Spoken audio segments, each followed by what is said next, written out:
हरे कृष्णा, राधे राधे। सभी भक्तों को सादर प्रणाम। भक्तों, आप नियमित प्रातः 6:30 बजे हमारे चैनल पर श्रीमद् भागवत महापुराण की कथाएं श्रवण करते हैं। साथ ही प्रातः 6 बजे आश्विन मास महात्म्य की कथाएं भी श्रवण करते हैं। सभी वारों की कथाएं, तिथि ज्ञान इत्यादि की जानकारी भी आपको हमारे चैनल के माध्यम से दी जाती है। भक्तों, यदि अभी तक आपने चैनल को सब्सक्राइब नहीं किया है तो अवश्य ही कर लें। साथ ही बेल आइकन भी प्रेस कर लें, जिससे आने वाले हर नए वीडियो का नोटिफिकेशन आपको समय पर मिल सके। श्रीमद् भागवत महापुराण के कल के अध्याय में स्वयंभू मनु की कन्याओं के वंश का वर्णन, भगवान शिव और दक्ष प्रजापति का मनु मालिनी की कथा का रसपान किया था। भक्तों, आज के इस अध्याय में सती का पिता के यहाँ यज्ञोत्सव में जाने के लिए आग्रह करना, सती का अग्नि प्रवेश की कथा का रसपान करेंगे। तो चलिए भक्तों, वीडियो शुरू करते हैं।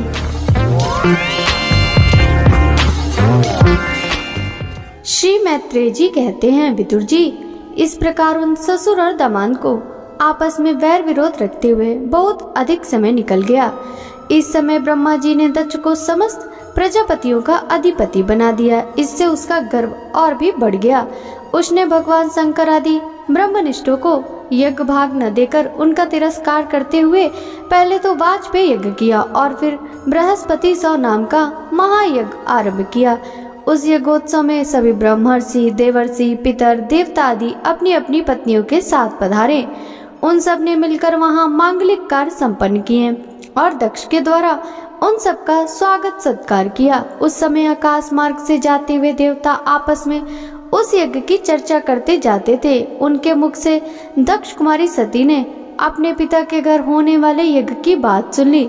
उन्होंने देखा कि हमारे निवास स्थान कैलाश के पास से होकर सब ओर से चंचल नेत्रों वाली गंधर्व और यक्षों की स्त्रियां चमकीले कुंडल और हार पहने खूब सज धज कर अपने अपने पतियों के साथ विमानों पर बैठी उस यज्ञोत्सव में जा रही हैं। इससे उन्हें भी बड़ी उत्सुकता हुई और उन्होंने अपने पति भगवान भूतनाथ से कहा।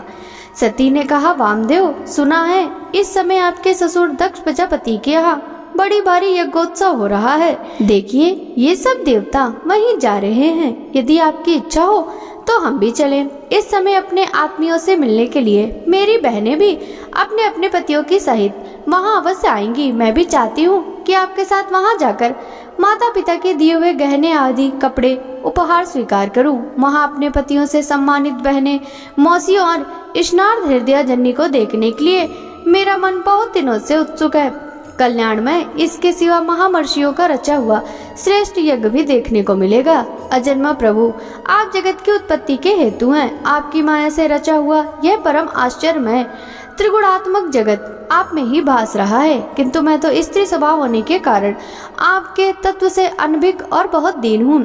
इसलिए इस समय अपनी जन्मभूमि देखने को बहुत उत्सुक हो रही हूँ। जन्म रहित नीलकंठ देखिए, इनमें कितनी ही स्त्रियां तो ऐसी हैं जिनका दक्ष से कोई संबंध नहीं है, फिर भी वे अपने अपने पतियों के साथ खूब सज धज कर झुंड की झुंड वहां जा रही हैं।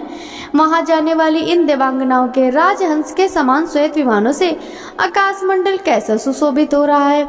सुरश्रेष्ठ ऐसी अवस्था में अपने पिता के यहाँ उत्सव का समाचार पाकर उसकी बेटी का शरीर उसमें सम्मिलित होने के लिए क्यों ना झटपटाएगा। पति, गुरु और माता पिता आदि सुहृदों के बिना तो बिना बुलाए भी जा सकते हैं। अतः देव, आप मुझ पर प्रसन्न हो। आपको मेरी इच्छा अवश्य पूर्ण करनी चाहिए। आप बड़े करुणामय हैं, तभी तो परम ज्ञानी होकर भी आपने मुझे अपने आधे अंग में स्थान दिया। अब मेरे इस याचना पर ध्यान देकर मुझे अनुग्रहित कीजिए। श्री मैत्रेय जी कहते हैं, प्रिया सती के इस प्रकार प्रार्थना करने पर अपने आत्मियों का प्रिय करने वाले भगवान शंकर को दक्ष प्रजापति के उन मर्म भेदी दुर्वचन बाणों का स्मरण हो आया जो उन्होंने समस्त प्रजापतियों के सामने कहे थे।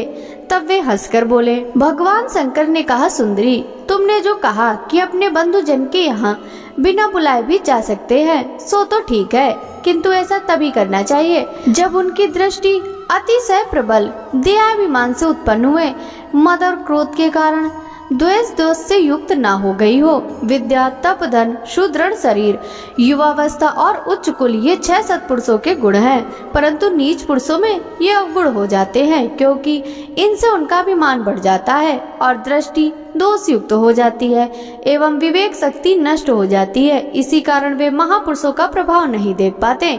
इससे जो अपने यहाँ आए हुए पुरुषों को कुटिल बुद्धि से भी चढ़ाकर रोज से भरी हुई दृष्टि से देखते हैं, उन अव्यवस्थित चित्त लोगों के यहाँ हमारे यहाँ बांधव हैं, ऐसा समझकर कभी नहीं जानना चाहिए।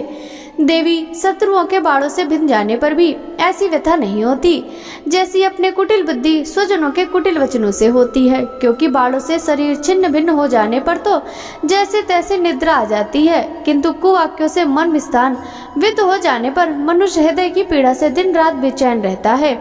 सुंदरी, अवश्य ही मैं यह जानता हूँ कि तुम परमोन्नति को प्राप्त हुए दक्ष प्रजापति को अपनी कन्याओं में सबसे अधिक प्रिय हो, तथापि मेरी आश्रिता होने के कारण तुम्हें अपने पिता से मान नहीं मिलेगा, क्योंकि वे मुझसे बहुत जलते हैं। जीव की चित्तवृत्ति के साक्षी, अहंकार शून्य महापुरुषों की समृद्धि को देखकर जिसके हृदय में संताप और इंद्रियों में व्यथा होती है, वह पुरुष उनके पद को सुगमता से प्राप्त नहीं कर सकता। बस दैत्यगण जैसे श्रीहरि से द्वेष मानते हैं, वैसे ही उनसे कुड़ता रहता है। सुमध्य में तुम कह सकती हो कि आपने प्रजापति की सभा में उनका अनादर क्यों नहीं किया। सो ये सम्मुख जाना, नम्रता दिखाना, प्रणाम करना आदि क्रियाएं जो लोक व्यवहार में परस्पर की जाती हैं, तत्वज्ञानियों के द्वारा बहुत अच्छे ढंग से की जाती हैं। वे अंतर्यामी रूप से सबके अंतःकरण में स्थित परम पुरुष वासुदेव को ही प्रणाम आदि करते हैं, देहाभिमानी पुरुष को नहीं करते। विशुद्ध अंतःकरण का नाम ही वसुदेव है, क्योंकि उसी में भगवान वासुदेव का अपरोक्ष अनुभव होता है।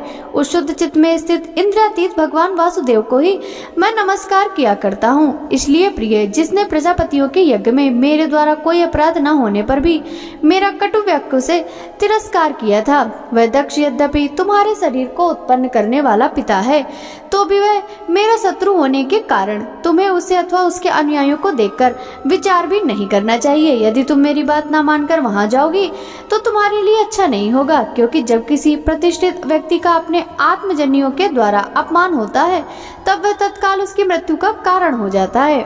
श्री मैत्रेय जी कहते हैं, विदुर जी, इतना कहकर भगवान शंकर मौन हो गए। उन्होंने देखा कि दक्ष के यहाँ जाने देने अथवा जाने देने से रोकने, दोनों ही अवस्थाओं में सती के प्राण त्यागने की संभावना है। इधर सती जी भी कभी बंधुजनों को देखने जाने की इच्छा से बाहर आती और कभी भगवान शंकर रुष्ट ना हो जाए इस शंका से फिर अंदर लौट जाती। इस प्रकार कोई एक बात निश्चित न कर सकने के कारण वे दुविधा में पड़ गईं, चंचल हो गई। बंधुजनों से मिलने की इच्छा में बाधा पड़ने से वे बड़ी अनमनी हो गईं। स्वजनों के स्नेह वश उनका हृदय भराया और वे आंखों में आंसू भरकर अत्यंत व्याकुल हो रोने लगी। उनका शरीर थर थर कांपने लगा और वे अप्रीतम पुरुष भगवान शंकर की ओर इस प्रकार रोषपूर्ण दृष्टि से देखने लगी मानो उन्हें भस्म कर देंगी। शोक और क्रोध ने उनके चित्त को बिल्कुल बेचैन कर दिया था तथा स्त्री स्वभाव के कारण उनकी बुद्धि मूढ़ हो गई, जिन्होंने प्रीतिवश उन्हें अपना आधा अंग तक दे दिया था। उन सत्पुरुषों के प्रिय भगवान शंकर को छोड़कर वे लंबी लंबी सांस लेते हुए अपने माता पिता के घर चल दी। सती को बड़ी फुर्ती से अकेली जाते देख श्री महादेव जी के मणिमान्यों मद आदि हजारों सेवक भगवान के वाहन वृषभराज को आगे कर तथा और भी अनेकों पार्षद और इच्छुक के साथ बड़ी तेजी से निर्भयता पूर्वक उनके पीछे हो लिए। उन्होंने सती को बैल पर सवार करा दिया तथा मैना, पक्षी, केन, दर्पण और कमल आदि खेल की सामग्री, श्वेत, छत्र, चमर और माला आदि राज चिन्ह तथा दुदुम्बे, शंख और बांसुरी आदि गाने बजाने के सामानों से सुसज्जित हो वे उनके साथ चल दिए। तदंतर सती अपने समस्त सेवकों के साथ दक्ष की यज्ञशाला में पहुंची। वहां वेद ध्वनि करते हुए ब्राह्मणों ने परस्पर होड़ लगी थी कि सबसे ऊंचे स्वर में कौन बोले। सब और महर्षि और देवता विराजमान थे तथा जहां तहां मिट्टी, काठ, लोहे, सोने, डाब और चम्र के पात्र रखे हुए थे। वहां पहुंचने पर पिता के द्वारा सती क्या अवहेलना हुई यह देख यज्ञकर्ता दक्ष के भय से सती की माता और बहनों के सिवा किसी भी मनुष्य ने उनका कुछ भी आदर सत्कार नहीं किया। अवश्य ही उनकी माता और बहनें बहुत प्रसन्न थी और प्रेम से गदगद होकर उन्होंने सती को आदर पूर्वक गले लगाया, किंतु सती ने पिता से अपमानित होने के कारण बहनों के कुशल प्रश्न सहित प्रेम पूर्ण वार्तालाप तथा माता और मासियों के सम्मान पूर्वक दिए हुए उपहार और सुंदर आसन आदि को स्वीकार नहीं किया। सर्वलोकेश्वरी देवी सती का यज्ञ मंडप में तो अनादर हुआ ही था, उन्होंने यह भी देखा कि उस यज्ञ में भगवान शंकर के लिए कोई भाग नहीं दिया गया और पिता दक्ष उनका बड़ा अपमान कर रहा है। इससे उन्हें बड़ा क्रोध आया। ऐसा जान पड़ता था मानो वे अपने रोष से संपूर्ण लोगों को भस्म कर देंगी। दक्ष को कर्म मार्ग के अभ्यास से बहुत घमंड हो गया था। उसे शिव जी से द्वेष करते देख जब सती के साथ आए हुए भूत उसे मारने को तैयार हुए तो देवी सती ने उन्हें अपने तेज से रोक दिया और सब लोगों को सुनाकर पिता की निंदा करते हुए क्रोध से लड़खड़ाती हुई वाणी में कहा। देवी सती ने कहा, पिताजी, भगवान शंकर से बड़ा तो संसार में कोई भी नहीं है। वे तो सभी देहधारियों के लिए प्रिय आत्मा है। उनका ना कोई प्रिय है ना अप्रिय, अतएव उनका किसी भी प्राणी से वैर नहीं है। वे तो सबके कारण और स्वरूप है। आपके सिवा और ऐसा कौन है जो उनसे विरोध करेगा? द्विजवर, आप जैसे लोग दूसरों के गुणों में भी दोष ही देखते हैं, किंतु कोई साधु पुरुष ऐसा नहीं करते। जो लोग दोष देखने की बात तो अलग रही, दूसरों के थोड़े से गुण को भी बड़े रूप में देखना चाहते हैं, वे सबसे श्रेष्ठ है। खेद है कि आपने ऐसे महापुरुषों पर भी दोषारोपण ही किया।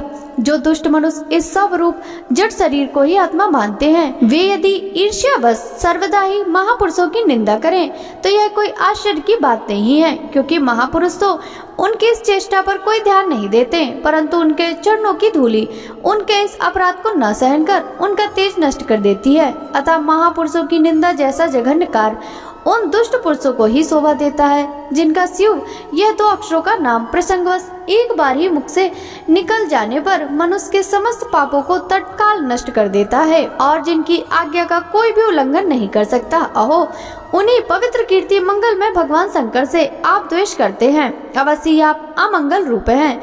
अरे, महापुरुषों के मन मधुकर ब्रह्मानंदमय रस का पान करने की इच्छा से जिनके चरण कमलों का निरंतर सेवन किया जाता है और जिनके चरणारविंद सकाम हैं, पुरुषों को उनके अभीष्ट युवक भी देते हैं। उन विश्व बंधु भगवान शिव से आप बैर करते हैं। वे केवल नाम मात्र के शिव हैं। उनका वेश अशिव रूप अमंगल रूप है।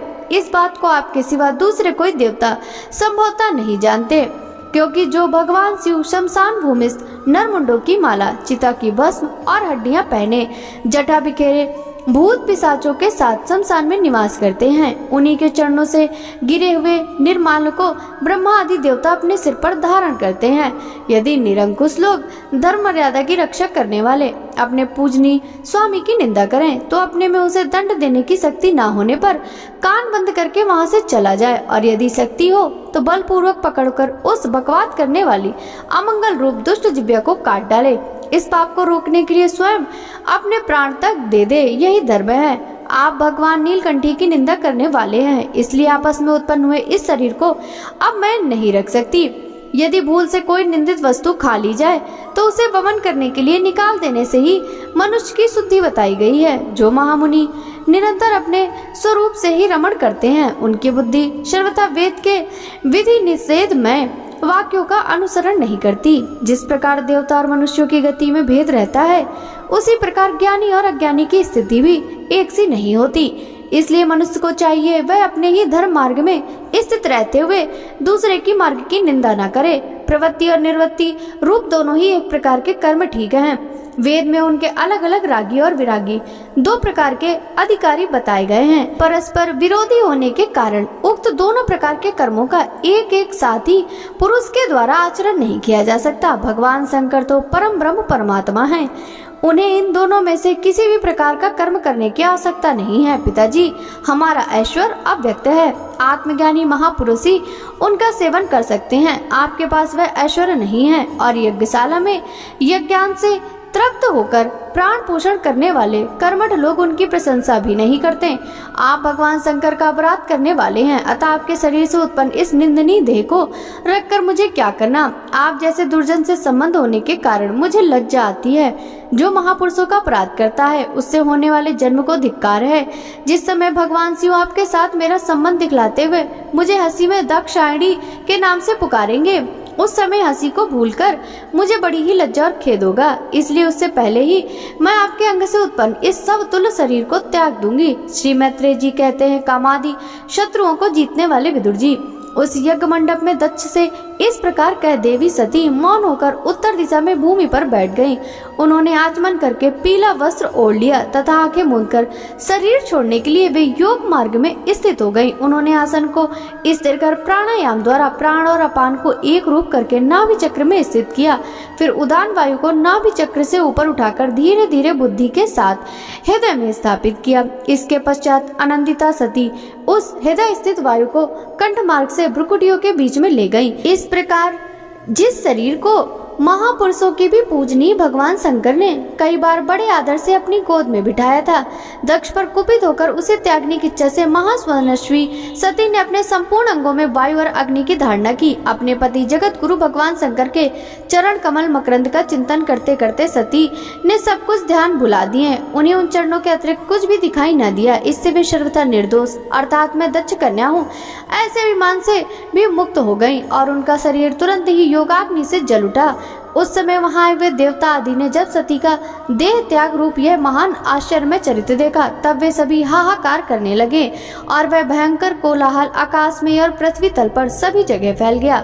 सब ओर यही सुनाई देता था, हाय दक्ष के दुर्व्यवहार से कुपित होकर देवादिदेव महादेव की प्रिया सती ने प्राण त्याग दिए। देखो सारे चराचर जीव इस दक्ष प्रजापति की ही संतान है, फिर भी इसने कैसी भारी दुष्टता की। इसकी पुत्री सुहृदया सती सदा ही मान पाने के योग्य थी, किंतु इसने उसका ऐसा निरादर किया, उसने प्राण त्याग दिए। वास्तव में यह बड़ा ही अहिष्णु और ब्राह्मण द्रोही है। अब इसकी संसार में बड़ी अपकीर्ति होगी। जब इसकी पुत्री सती इसी के अपराध से प्राण त्याग करने को तैयार हुई तब भी इस शंकर द्रोही ने उसे रोका तक नहीं। जिस समय सब लोग ऐसा कह रहे थे उसी समय शिव जी के पार्षद सती का यह अद्भुत प्राण त्याग देखकर अस्त्र लेकर दक्ष को मारने के लिए उठ खड़े हुए। उनके आक्रमण का वेग देखकर भगवान भृगु ने यज्ञ में विघ्न डालने वालों का नाश करने के लिए अपहतम रक्षा इत्यादि मंत्र का उच्चारण करते हुए दक्षिणाग्नि में आहुति दी। अर्धवर्यु भृगु ने ज्यों ही आहुति छोड़ी यज्ञ कुंड में ऋभु नाम के हजारों तेजस्वी देवता प्रकट हो गए। इन्होंने अपनी तपस्या के प्रभाव से चंद्रलोक प्राप्त किया था। उन ब्रह्म तेज संपन्न देवताओं ने जलती हुई लकड़ियों से आक्रमण किया तो समस्त गुहतक और प्रमथगण इधर उधर भाग गए। भक्तों, आगे की कथा का रसपान हम कल के अध्याय में करेंगे। श्रीमद् भागवत महापुराण की यह कथा यदि आपको अच्छी लगी हो तो वीडियो को लाइक कर ज्यादा से ज्यादा भक्तों के साथ शेयर कीजिएगा। साथ ही वीडियो के कमेंट बॉक्स में जय जय श्री हरि विष्णु जरूर लिखिएगा, जिससे भगवान विष्णु की कृपा दृष्टि सदा सर्वदा आप सभी पर इसी प्रकार बनी रहे। आपसे मिलते हैं श्रीमद् भागवत महापुराण के चतुर्थ स्कंद के अंतर्गत आगे की कथाओं के साथ। तब तक सभी भक्तों को हरे कृष्णा, राधे राधे, हर हर महादेव।